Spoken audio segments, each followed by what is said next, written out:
Hey, folks, Quilly18 here, and welcome to Let's Try Anno 117 Pax Romana, the latest entry in this absolutely epic franchise of kind of relaxed city builder games. You know, there's some drama that can happen in these things. There's, in this game, you will have to maybe build a little bit of a military, but it is it's such a cozy game, despite those things. It's one of these games where the hours just disappear.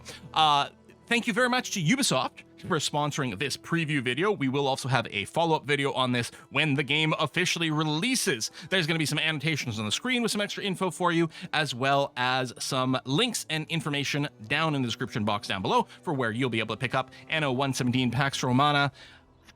I just want to jump into the game. There is a campaign mode with a really intriguing story, but I don't want to spoil too much, so we're going to go into the endless mode instead, which doesn't have a campaign story. We do have a number of characters you can choose from.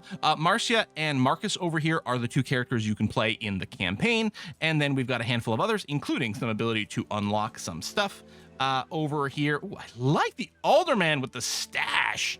That's quite cool. You know what?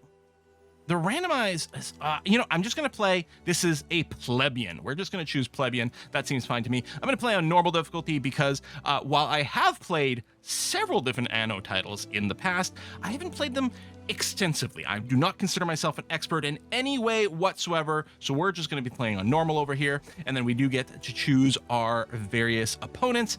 We got Dorian, Tarragon, and Alicia Ma are loaded in by default. Dorian's considered fairly easy. He's really friendly, and Tarragon and Alicia are considered normal rivals, so we're not going to go for too much of a challenge here as we learn the game. One of the nice things I like about the default difficulty or normal difficulty here, and you can edit these difficulties as well to make some other changes, is the full refund on construction costs, because I don't have a bunch of layouts memorized. That's always one of the most powerful things to do in Anno, is really have some either mentally or literally, like on another monitor, like layouts for the cities to optimize things. We don't have that yet, so there's going to be some trial and error, so I definitely want to be able to refund things. You can move buildings as well, which is great.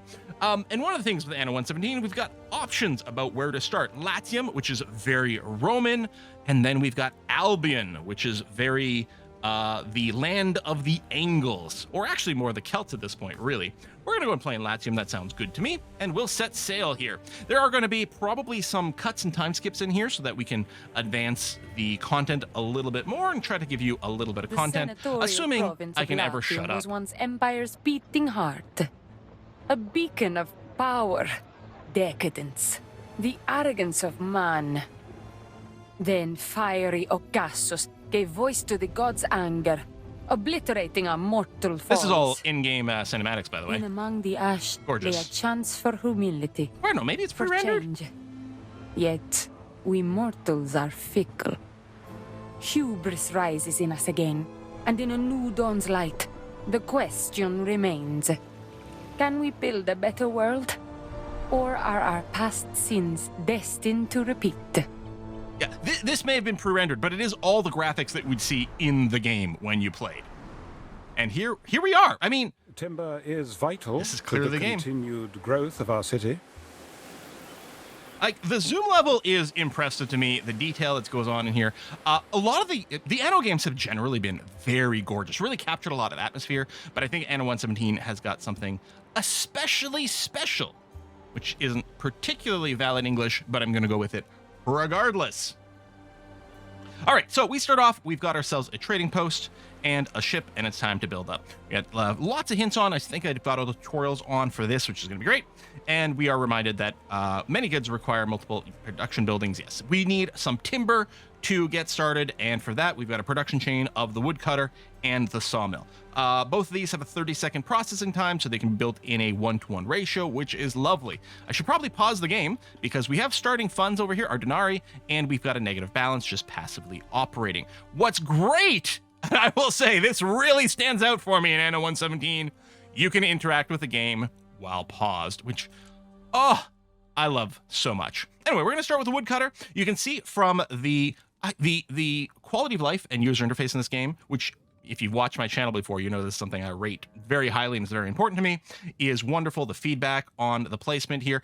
Most of this isn't new to Anno. This has been in previous games, but I really like it. So we get some nice help for where we should put our lumber camp. And one of the things we don't really, ideally, we'd love to put a bunch of these close together because then we get a whole sort of lumber system being assembled. But I think in practice, what we have to do is split them up. I'm going to put down 2 of these immediately because we need quite a few. We're going to build some roads. There's an extensive hotkey system in this game. If we take a look at the options over here and take a look at the controls, we can see lots of different hotkeys and we can customize them greatly. Of course, this game is also available on consoles, but I play on PC, and we're going to build some dirt roads over here to connect them. So if you've never played an Anno game, which I think a lot of the people watching the channel here have, but if you haven't, the gist of it is a city building game, but it really thrives on economy and on production chains. So it's the governor. hello. So what we have here is a woodcutter's camp, which processes the nearby forest area and then produces wood. And you can see it's got a cycle time. Well, on the other screen, you can see the cycle time. I don't know if there's got to be a way here to still see the cycle time, that it's 30 seconds, but I don't know where it is. And it's got an output storage. It can store up to 6 wood, but we really don't want to stockpile wood. In fact, we don't. As far as I know, we don't use wood directly for anything. What we really want to do is cut this into lumber. And moving goods around is a very important part of the game. So a big part of what happens with your layout is to try to position things in a way that feel very efficient, while at the same time, hopefully, looking quite pretty. So we're going to build a woodcutter next, which takes wood and then takes logs and then processes it into timber. Now, again, we get really dynamic tooltips over here. You can see as we're placing this, we get a preview because I'm placing it over some trees, and we can see that the efficiency of one of the woodcutters is going to drop if I go and override too many of the trees. But if I put it right here, that won't be an issue. Now, because the sawmills, actually, I should really rotate this over here.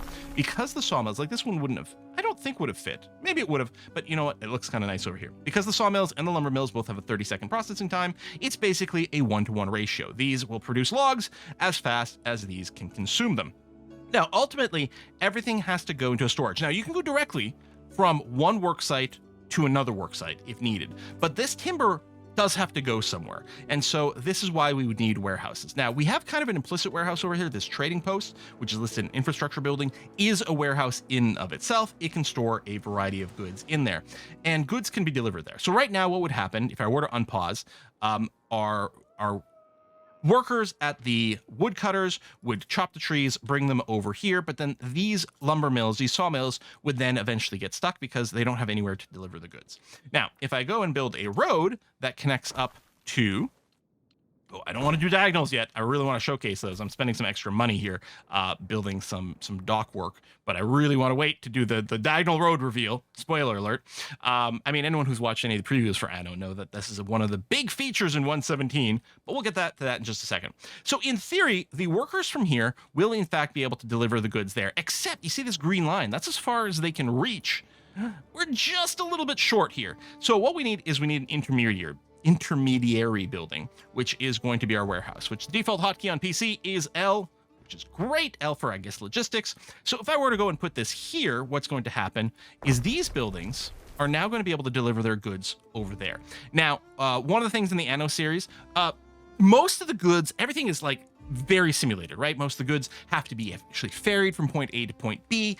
There is one exception to that, and that is warehouses have all their storages linked, which is really kind of critical to make sure that things flow very nicely on the island. So you can have these little sort of almost exclaves of your production isolated from the other. And as long as they've got a warehouse to get to, then the goods can be carted kind of invisibly from point A to point B, which is a really important thing. So most of the time when you're optimizing your layouts, you usually base it around a warehouse in the first place. Anyway, that's done. Notice we did all this one paused. Let me tell you, I am so happy that you have the ability to interact with the game while paused now. That is wonderful. So you see we got a tutorial step here. Hey, you should build some buildings, and we can go and talk to Ben Balian. I'm not going to talk too much about Ben Balian. He's a character in the campaign. I'll let the campaign introduce you to him there. But we get these nice little tips that we can do, and we can talk about exactly what I've talked about, but we're going to skip over that.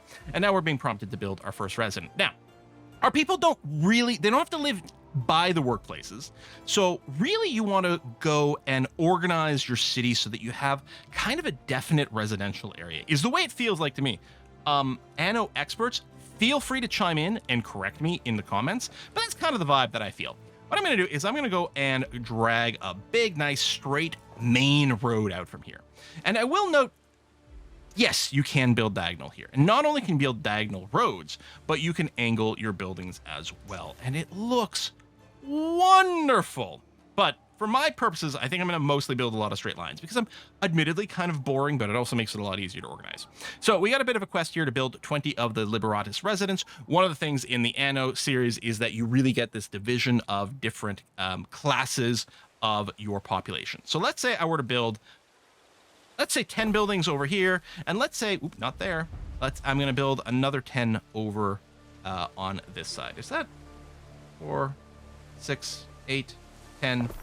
All right, 10. We get a complaint. These guys can't reach a road, so we've got to go and do that because everything, all your population has to move by road. Roads provide all the connections. So let's go and make a little housing block over here with 20 of these houses. These houses will house the base of our population. The Liberty here, just free people, sort of plebeian kind of things.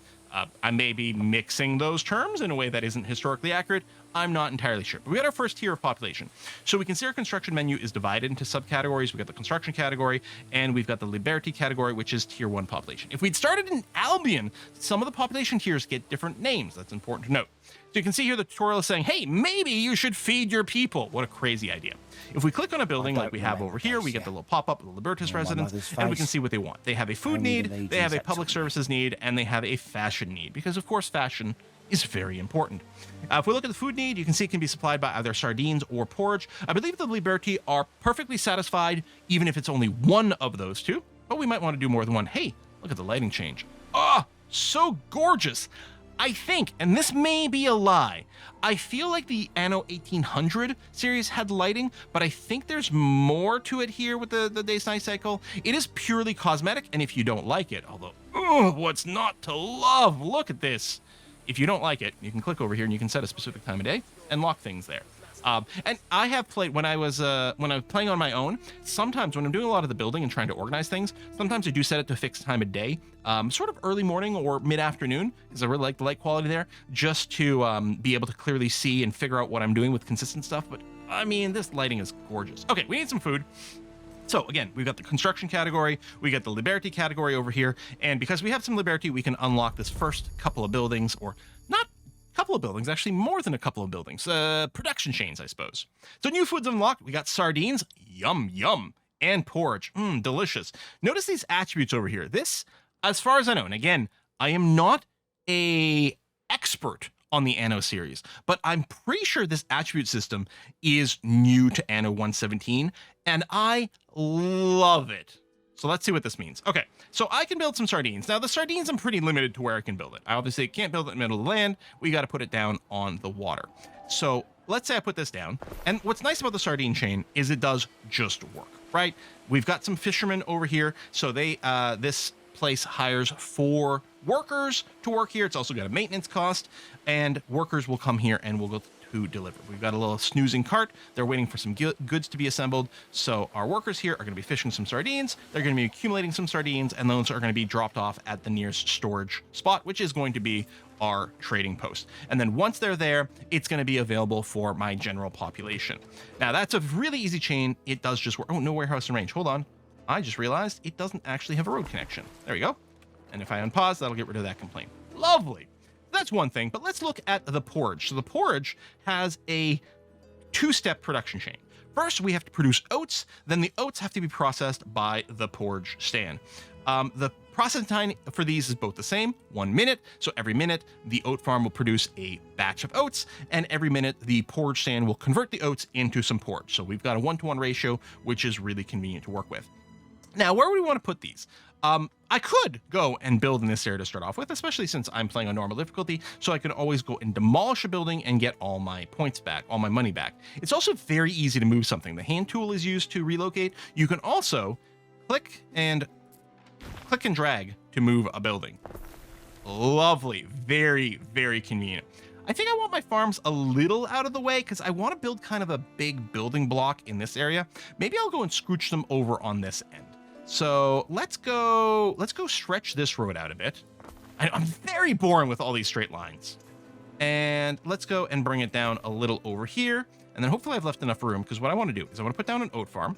So we can see this occupies a certain amount of space. Then after we put this down, in addition to that, we have to put down the actual oat fields, which are going to be worked. And ideally, this would like to work 80 oat fields.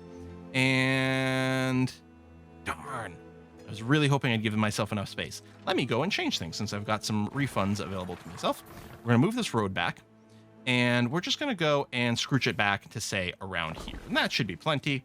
Let's build this oat farm again and do that. Oh, I'm just a little short. Oh, darn it. Oh, well, that's fine. We're going to go and do that. And we'll go and I'll put the porridge stand right across from it. So once again, the oats will go and feed directly into the porridge stand, which is lovely. But the porridge stand does want to go and drop off the goods somewhere. So I think what I'm going to do is I'm going to go and pair this with the warehouse, which again, I could use the L hotkey, but we'll put it down. I think I'm going to double up on this, make sure we've got lots of food for people. I'm not sure that's actually required at this point, but let's go ahead and do it. So I'm going to go and build another oat farm.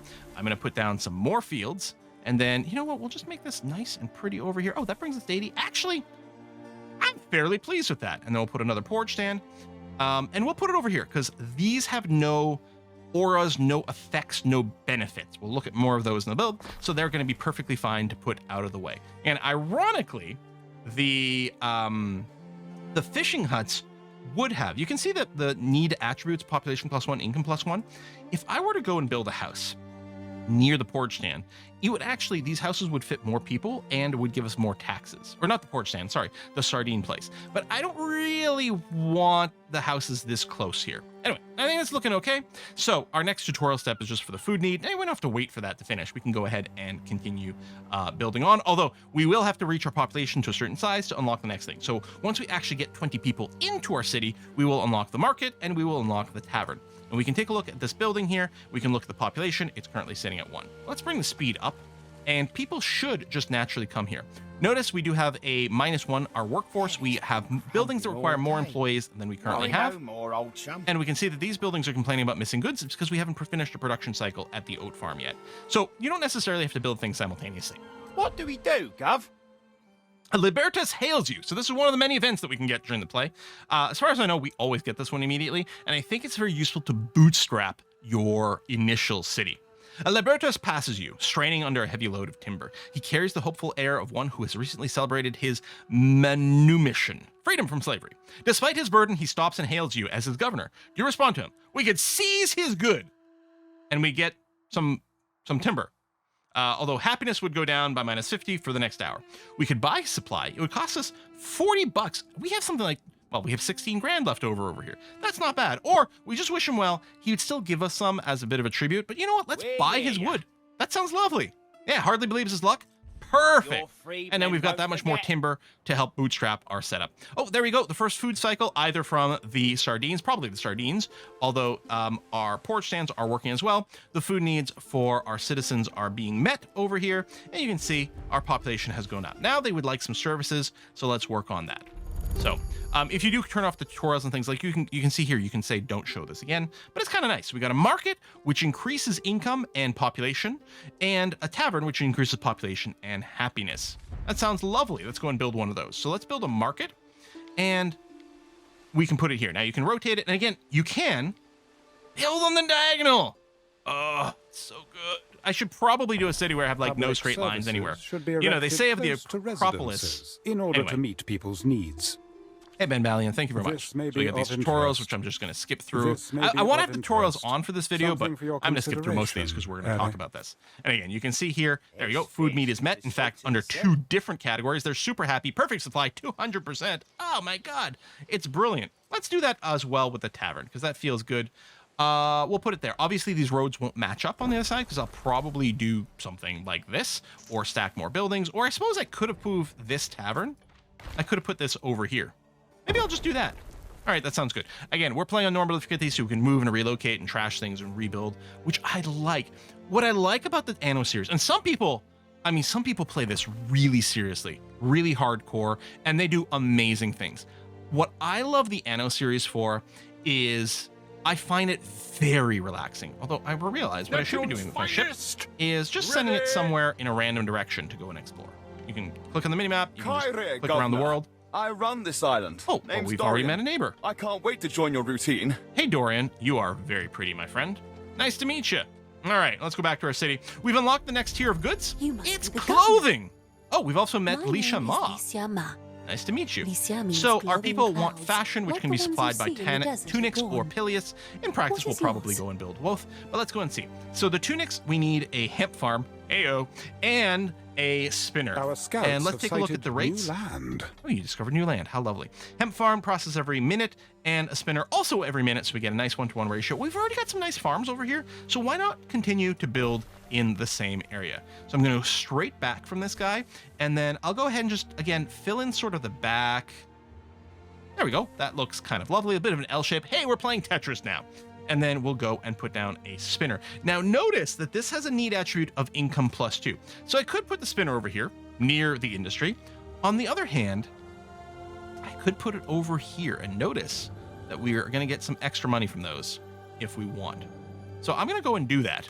Boom. Which theoretically, if I understand it correctly, and we can look at the effects that are affecting this site, we can see all the effects, all the buffs that are happening on this location. Again, I'm not an expert on the Anno series, but I think this is like, I think a lot of the Anno games didn't have this, and I love this because it adds an extra degree of interesting This may be complexity worth your attention. with how What a we pleasure to go meet you. and interact I with am the Licia map and how Ma. we build things. Father's Oh, a we're gonna have a silk polite merchant. greeting. Again, we're gonna You skip simply through these must join in the us interest for of showing a dinner little bit more sometime. gameplay. But there we have it. All right, so we've got a spinner. I'm gonna go ahead and set up. We got some hats. Obviously, we love hats. Let's build a sheep Our farm. scouts have sighted new land. And our boats are going around finding lots of land, which we're going to want to expand to. In fact, let me hit tab to find my You've boat. met a I'm going to send it neighboring to some governor. other destination. Part of being a good governor is learning how to deal with rivals. That's true. We've got diplomacy. We can interact with people over here. Now, one of the things of the island, if How I are go you back doing? to my island, which is this one over here, on this sort of ring doesn't around the raise mini a map, sweat we get doesn't a get nice you display ahead, showing man. the island's fertility. This is what we can build or what we can grow on this island. Lavender, grapes, murex, we can harvest oysters, sturgeon, and there are iron deposits. But that is not all the raw resources that exist in the game. So if I go over to this new island that we've discovered, here we can see we've got mackerel, flax, sandarak, sturgeon, marble, and mineral deposits. And then we've got another island over here with lavender, resin, flax, murex, iron, and gold ore deposits. So ultimately, what you're going to want to do is expand to other islands and set up trade routes. So the trade route function is over here. What we could do already is we could go and build a trade route and say, all right, I'm going to go from my island, and I'm going to trade with the very pretty Dorian over here, and we could send some goods back and forth. So there's a bunch of things that we could do. I actually can't trade with him right now because I don't actually have a trade route, I believe, or trade agreement, but that's okay. One of the trade routes is a major issue. I know it's because I didn't do anything with it. There you go. Delete that, and we can explicitly pick up goods and go and sell them. The other thing we can do is we can offer our goods for sale. I quite like to do this a lot. Is I set all my goods to sell when they're above, say, right now I've got a capacity of 75. I might say something like, listen, if we've got more than 50, go ahead and sell the excess. And then you can also set a minimum stock, which is not necessarily needed for this part because obviously 50 is more than 20, but this is useful when you're setting up your own manual trade routes and you're telling your ships, come over here, pick up a full stack of 75, whatever, and then sell it somewhere else. Well, this will make sure it always keeps a certain amount at the source island to make sure that you don't starve out your primary island. It's also worth noting that you will be able to upgrade these buildings to have more storage later. So 75 isn't the cap of any one good that you can have. It's in fact going to get a lot higher than that. Okay. Yes, you're missing some goods. That's going to be fine. Oh, right. I was going to set up a sheep farm. So I'll probably put them slightly in a different location. What I'm going to do is I'm going to go right up to this rock cut here, and I'm going to set up the sheep farms over here. That's going to be a little far from that. You know, I think I'm still fine with it. So, and then we're going to set up pastures. I like to set them up in a line like this. Sheep farms process once every 30 seconds, and the Pileus Felter processes once every minute. So one sheep farm can actually feed 2 of these Pileus Felters. So I could do 2, but I think what I'm going to do is leave that one sheep farm as is. We'll accumulate some extra wool, which will be useful for something else later on. I'm going to put this here because, again, it's got that area effect of +1 income. So I'm going to drop that there to benefit this area. Excellent. All right, I'm not going to review my diplomatic relations right now. We are good. Reach for liberty, fashion residence, and then upgrade a residence rule. Because one of the things we'll be able to do when we've satisfied all three of these needs, we can upgrade these residents to the next level, which will unlock a whole other tier of buildings. Because we've unlocked all the buildings that the Liberty can handle for us. Now, I might still want some more workers. We're not out of workers right now, but they do pay some taxes, and I might just want more of them. And spoiler alert, you're going to want a lot more stuff for your cities. So I'm going to go ahead and make another block Our of 10 scouts have buildings sighted here new land. in preparation for what might come. And I could even, assuming, ooh, that's going to cut down on the trees a little bit. If I go and do a little jog here. Actually, Our if I do scouts have this- sighted new land. Lovely. Both of these are still working at 100% capacity. And we've linked that in there, which is going to be services do properly count. Oh, no warehouse in range. That is very fair. Let's go and put one. Yeah, right on the other side over here. There you go. That should resolve that. And now they're complaining about missing goods because they're just waiting for the inputs to trigger. And that's going to be okay. There you go. Fashion need goes up. And at some point, one of these buildings will have its fashion need completely met, and we'll be able to start doing some upgrades, which does cost us some material. It's going to be great. And I know that a lot of this is going to sound very familiar to everyone who's played any Anno series, but if you are new, maybe you'll find something else. Hey, our ship is parked here. We can go and settle over here. It costs us 22 grand, which I clearly don't have. So let's not do that. I'm just going to send my ship on some more exploration duties to find more stuff, more trading partners, as well as more places to possibly expand to. Although I got to be a little careful. There could be some pirates out there, scouts have which wouldn't be sighted great. new All right, land. so now we can go and upgrade. We've got an upgrade tool over here. I can do it by clicking on a building and clicking upgrade, or I can click this button here to go and upgrade a series of buildings. Let's go and upgrade a bunch of buildings. Now, that took away some of the Liberty. They're no longer available as a workforce, but now I've got some plebeians. Sorry, I think I was mixing and matching the terms before. My bad. Oh, we've got a decision. The crowd falls silent as you ascend the rostrum in the public square. You, a living symbol of the eternal city, must now find the words to guide them. Declare the value will guide your leadership. I like knowledge. So for the next 4 hours, our island will have +2 knowledge and -1 belief. As ever, we shall obey. Okay, which I was going to say should unlock research for us. Normally, you got to build a building to give you knowledge, but we got an event to give us a bit of a boost here, which is great. Oh, Dorian approves my rising reputation. So we got a research tree. And do we ever in this version of the game? 3 different categories: economic, civic, and military. I really like starting economic. I mean, anyone who's ever watched me would probably guess that was the case. In particular, I think we might go for the warehouse organizing first, because it gives us the option to upgrade our warehouse to a higher level. You can see it would require 4,800 knowledge to get there, and it's estimated to take 48 minutes real time, but we are playing on fast forward, so there's an acceleration there. Then I'm going to queue up maybe trading post improvements. And then, ooh, the charcoal burners with the replanting would be quite nice, but we need to choose the Celtic path in Albion and have smiths in our realm to be able to unlock this. Okay. Sewing circles. This would give our spinners the knowledge area effect +1. Okay, we're going to do this because we already put our spinners in the center of town for the extra tax money. This would also give us some free knowledge. Well, free. I don't know, feels free to me. Sounds pretty good. Okay, so now we got to start working on our plebeians here. A lot of the plebeian buildings do need tiles, so actually we're going to go back over to construction, and we can see tiles as a resource. First, we need clay from a clay pit, and the clay is a water resource that happens at the river. So let's go and put a clay pit right there.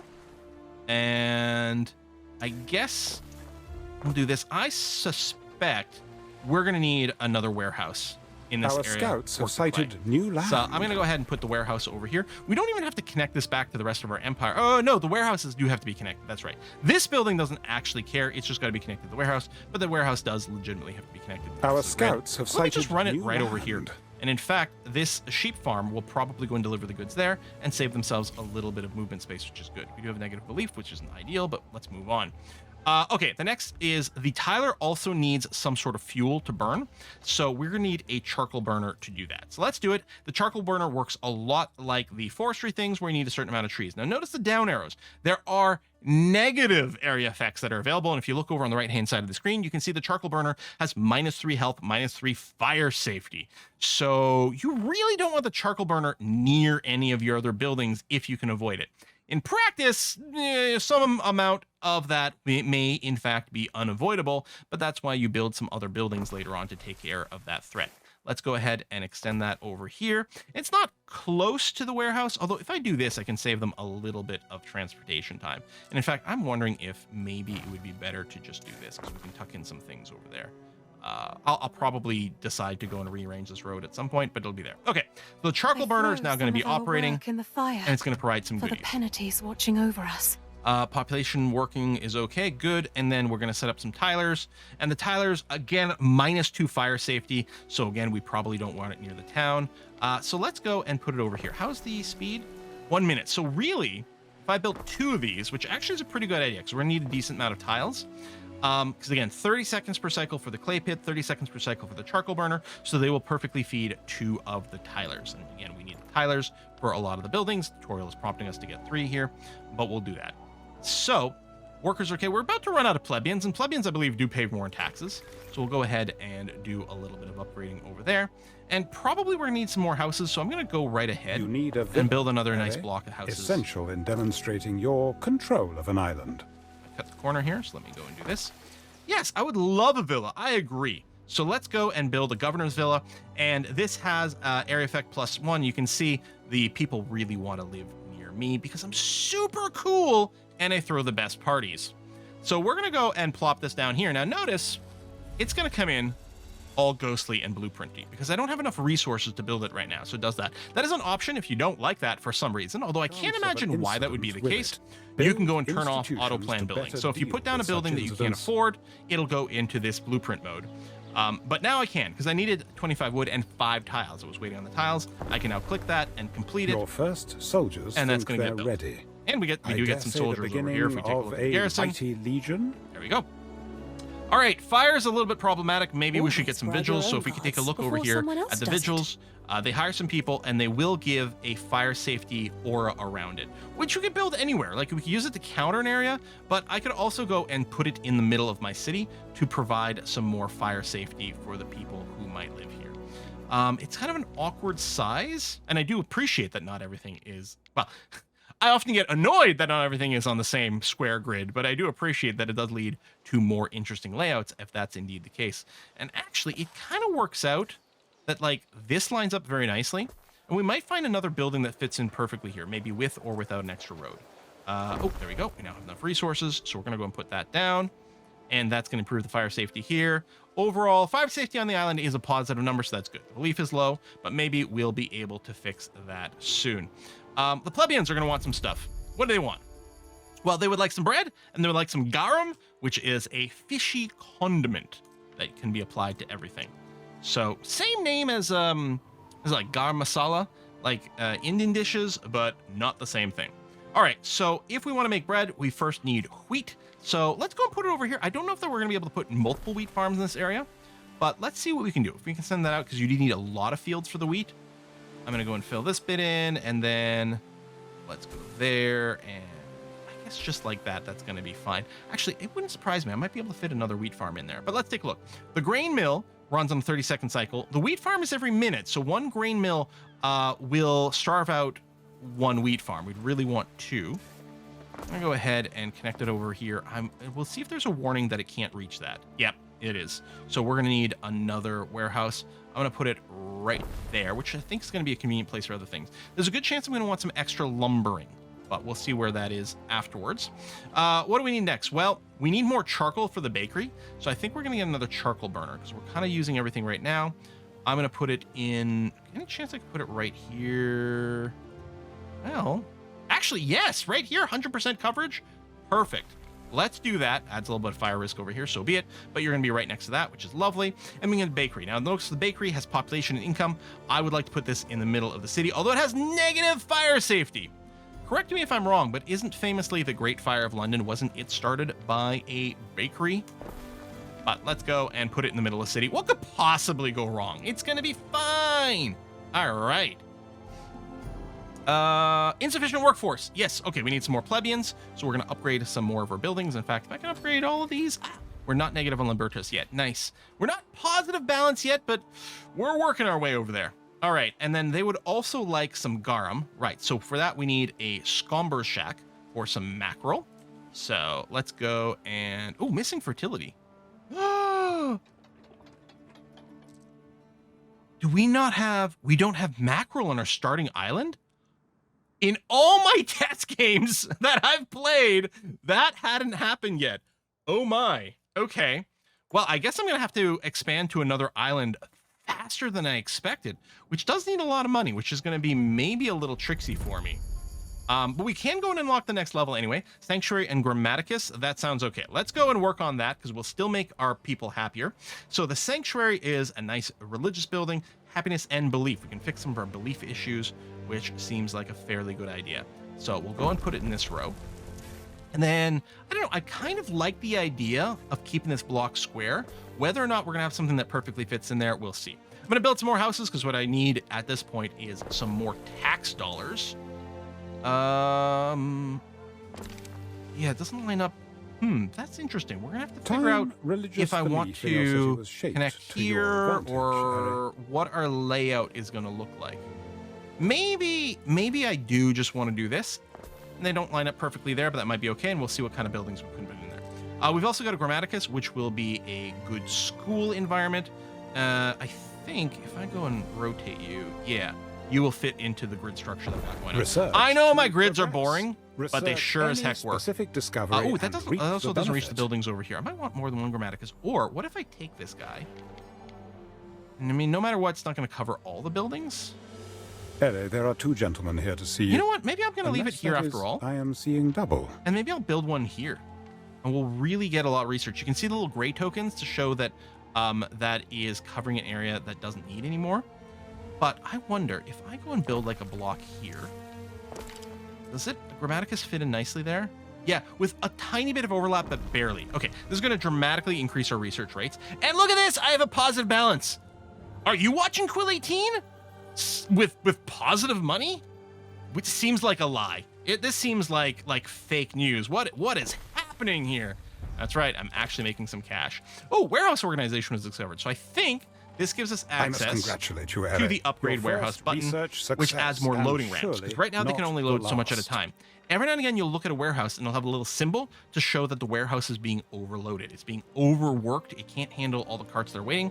And I like to be able to respond to that as early as possible. So I'm really happy about this. Let's take a look at our Grammaticus. Look at everyone over here. Again, the animation's a little fast because we are running at the fastest speed here. But lovely. Money's going up. That's great. That's grand. Sell to and sell goods, Valerian's trading post. So we're getting some prompts. Oh, yeah. How's my ship? Hello. Select the trading post on this island. This will bring you closer to bankruptcy. Me go bankrupt? That would never happen. I think this might be a good way to put, or a good place to put in a bit of a cut over here. Again, this is a preview of Anno 117. We're only showing the early game here. I'm going to keep playing this island, and maybe what I'll do is I'll do a little bit of a time skip to some of the later stuff. Although it is going to require that I set up my mackerel farm somewhere else. Diana Augusta. Hey, Diana! She plays a very important role in the campaign, at least when I'm playing as Marcia. Dying to get back to Rome. I like her because she sort of speaks a little bit. Our scouts have sighted new land. Well, Gen Z? Maybe it's probably more like Millennial Valley Girl speak, honestly. But I really like the vibe that they gave her. And yeah, at some point, what we're going to want to do is we're going to want to upgrade our plebeians to the next set, which will give us even more cash. But money is coming in now. And really, as long as I've got enough food, like, there's nothing stopping from just building a bunch more houses. And this block, we might decide that this block is temporary, for example. Like, let's build a few of these for tax dollars, because I could use some right now, and then decide to change our mind. And in fact, it'll also be very useful for research, because all of these should be covered by the Grammaticus, or whatever it was called.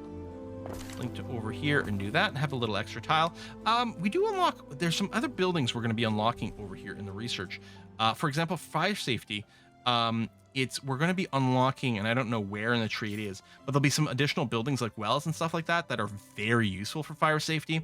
Because if you just try to do everything with the visuals, it's not quite going to cut it. You need a mix of different buildings to cover things, because again, the aura, they don't stack, right? I can't stack multiple visuals over here and it won't affect these buildings. I mean, the user interface in this is absolutely stupendous. You know how important that is for me, and it definitely applies.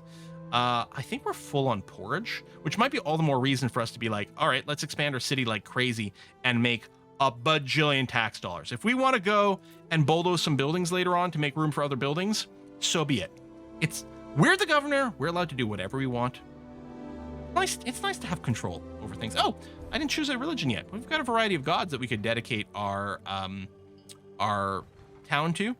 Minerva's great. I mean, you are there's an unlock requirement, the Cult of Minerva. Minerva is the Roman name of Athena. Darn Romans just copying everyone's homework. Like Ceres, we get some extra production of some food goods. Seems like a nice baseline deity to start with. I think that's great, so we're going to choose that. And then we can do all kinds of little festivals and all kinds of different activities will start to come up. Yeah. Choose a patron god, which we've done. We get a little bit of that. Your people will delight in lighting their lamps. Yes, we get to choose from a couple of different advisors. I'm going to choose Gaius here. Very good. I'm going to show you what this does. I can go and install Gaius over at my governor's villa. We've got slots for specialists. I've unlocked Gaius. You can see here, he's a finance specialist. Income area effect plus 1.5. So if we install Gaius there, I'm going to get even more money. It is a new day and our city has advanced significantly. We've got the 3rd tier of population unlocked. This is all I can show in this preview, in fact, but there are more tiers beyond this. And they are our equites, equites. Not entirely sure how to pronounceify that one, but our 3rd tier of population does require some new stuff. They want some wine, they want some cheese, they want aqueducts, and the theater. I did build my theater over here. I think it's quite dramatic. The steep stairs here, my God, what a great way to break an ankle. I love how much you can zoom in on this game. But let's go ahead and zoom out at this point. We can take a look at my aqueduct construction. So the aqueducts system here, you do have to go, the water always have to flow downhill. So you want to tap kind of as high up as you can and then let it flow down. Each one of these aqueduct sources does have a limit to how much water it can flow. So you can see where we got a limit of 100 and I'm using a couple of different cisterns to provide fresh water to my population. It has an area effect that gives health and fire protection, which makes a lot of sense, but specifically, again, these equites do require that specifically as a need to continue to grow. Our sanctuary is doing well. We've gotten lots of festivals to Ceres. Our governor Vila's got a couple of specialty people. I think we did that early on. And you can expand this by building these officia. You can add more coverage, expand the radius of coverage, although you can't overlap, so you've got to place them fairly carefully. We've got this lovely field of lavender over here, which is looking great. What am I planting here? Oh, these are my vineyards. Yes, and apiaries. Oh, this apiary could maybe be moved a tiny little bit. It's running at pretty high efficiency. I'm not too worried about it, even though it's being overlapped a little. Hey, we're delivering some honey. Lovely. And we use that to make wine. Interesting. So we use grapes and honey to make wine. I'm not really familiar with what kind of wine that would be or what the process is, but it is kind of interesting to me. Some more wheat over here, and then way down this road, I have one of several different mines. We've got an iron mine going here. But enough about our homeland. Let's go and transition. Usually I use the hotkeys, but I'm going to use the manual buttons over here. And we can see we are currently playing around in Latium, which is basically Roman area. But now we're going to go to Albion, which is basically British Isles type area. And it rains all the time. Oh yeah, my research is progressing very well as well. So my first island that I've settled here is Albion Prima, and it is a swampy land. So Albion feels very distinctive from working in Latium. The people here are Celts, but when you do upgrade them, so the baseline population are the waters here, and you can upgrade these buildings to the 2nd tier, but you've got a couple of different choices to go with. You could upgrade to Romanized residents, so these Celts are being brought into Roman culture and will require certain Roman goods, or you can level them up to Celtic residents and keep that local culture. I've decided to go in that direction. So for example, here is the Celtic residents. So the population here are known as Smiths. So if we go and expand the little tab down here for the population, see the waiters, what kind of stuff do they want? They want cockles. So we've got cockle pickers, which are on the shore right over here. Like that. And then they would also like some eels. So you build some eel grabbers, and those do get built in the marshland. So you can see we can't build it on dry land. We have to build it in the marshland. And the marsh buildings have specific connection points as well, which you can see that little square with the circle, that represents the connection point for this marsh building. So there's a little bit more strictness about the placement. And you can see instead of roads, we've got these little elevated boardwalks here. I mean, this place must stink, right? The smell must be unbearable, the swampy area, and the eel catchers, which I think, oh, that's a mud dryer pit, right, for some other things. They do want a market, and then a bardic hearth, which increases the population and the happiness. So those are the services. And then they want some reed shoes, which are collected from reed gatherers, you can see here. So my reed gatherers, and we do have to put out some little fields, and then they get put together in shoe weavers. And then they do want tunics, and I think these tunics are the same as our Latium people. So for that, we do need some hemp farms, which we got there. And then we've got a few spinners set up throughout the city because it does give us a few different boosts to the population, which is good. And I'm over-generating the tunics here that I need for this island because I do have a couple more islands, including this incredibly tiny one, which I've called Albion Tin. Listen, my naming convention isn't very interesting, but it sure as heck makes it incredibly clear what's what, makes it a lot easier for me to send my ships. Because one of the things you can do with your ships is this button over here, send ship to island.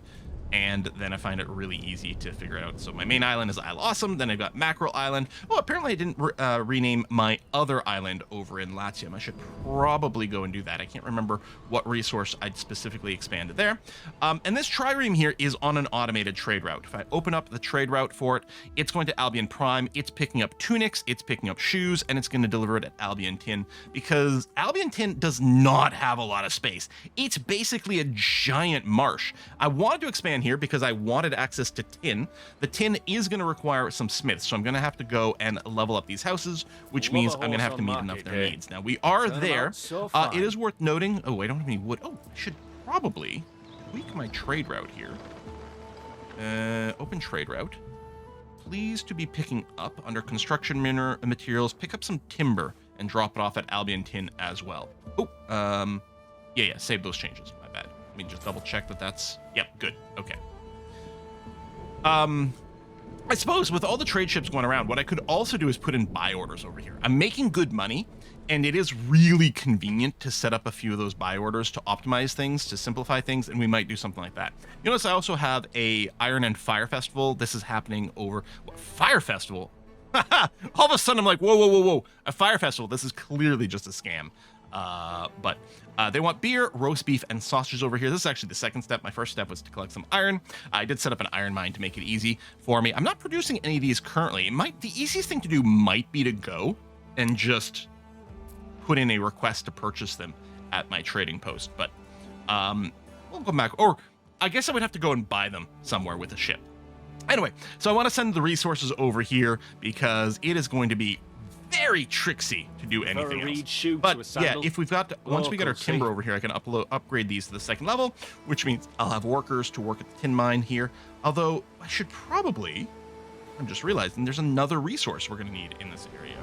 So let's open up my trade routes, which I think is, oh, it's T. I think it's N is the word, but that's not it. And right over here, the tunics. Let's also load the wattle and daub and then drop that off over here. Perfect. Okay.